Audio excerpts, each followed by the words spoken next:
चलिए बात करेंगे चमोली की, जहां भारी बरसात के चलते प्रशासन ने हाई अलर्ट जारी किया है। भारी बरसात के चलते जिसको लेकर आपदा प्रबंधन की टीमों को निर्देश भी दिए गए। दरअसल बरसात के चलते सड़कों पर मलबा गिर गया है, जिसके कारण बद्रीनाथ नेशनल हाईवे, लामबड़क समेत कई सड़कें वो रखी जो कि बंद हो गई थी, जिससे लोगों को परेशानी उठानी पड़ रही है।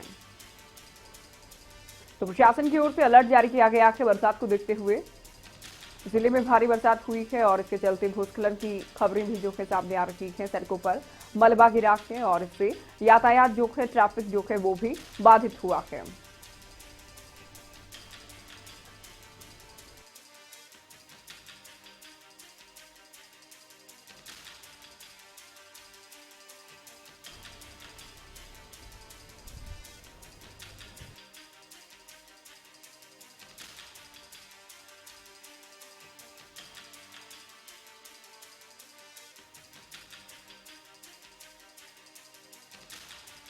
आपदा प्रबंधन की टीमों को प्रशासन की ओर से निर्देश दिए गए हैं। साथ ही स्थानीय लोगों को परेशानी भी उठानी पड़ रही है, क्योंकि मलबा जो है सड़कों पर गिरा है, यहाँ तक कि नेशनल हाईवे पर भी गिरा है, जिससे ट्रैफिक बाधित हुआ।